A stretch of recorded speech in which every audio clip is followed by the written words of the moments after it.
Fédération internationale du tourisme récompense des artistes malgaches. La Fédération internationale du tourisme va récompenser des artistes malgaches.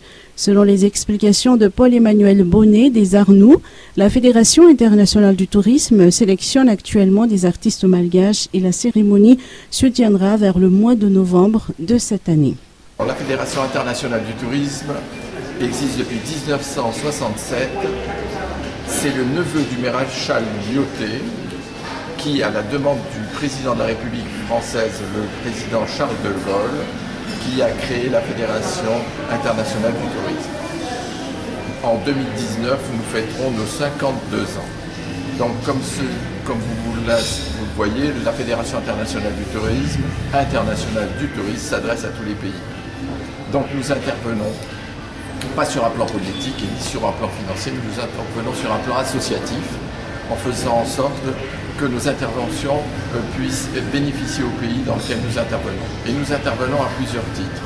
Nous intervenons au titre du tissu économique du pays et nous intervenons aussi sur le plan du tourisme, qui fait partie du tissu économique d'un pays. Alors, sur le plan du tissu économique d'un pays, nous avons des entités associatives.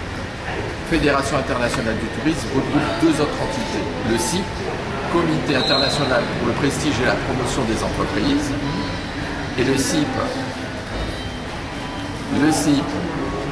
est habilité à sélectionner les entreprises qui sont performantes dans leur secteur d'activité, à savoir une société qui est dans le domaine du produit ou dans le domaine du service peut recevoir une de nos distinctions.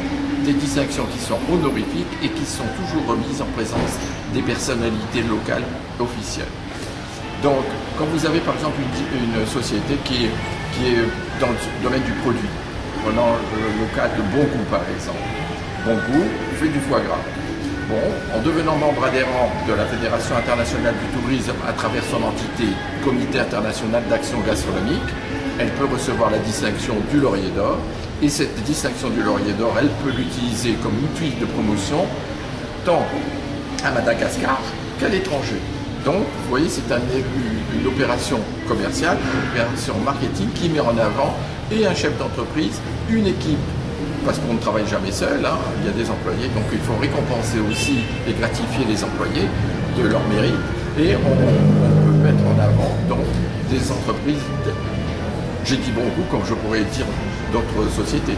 De la même façon, il y a des sociétés qui sont dans le service, admettons la sécurité, le transport, plein de sociétés qui sont dans le domaine du service, et Dieu sait s'il n'en manque pas dans le domaine du tourisme, puisqu'on fait plein de services dans le domaine du tourisme, donc on s'adresse aussi à des restaurateurs. Les restaurateurs ou les hôteliers peuvent recevoir, à travers leur restaurant, soit une fourchette d'or de la gastronomie nationale ou internationale, soit, s'il s'agit d'un restaurant asiatique, une baguette d'or, un dragon d'or, un phénix d'or, selon la qualité et la qualité ou la réputation du restaurant en question et du chef d'entreprise en question. Notre objectif, c'est quoi? C'est de faire en sorte que les jeunes entrepreneurs, des PMI ou des petites entreprises,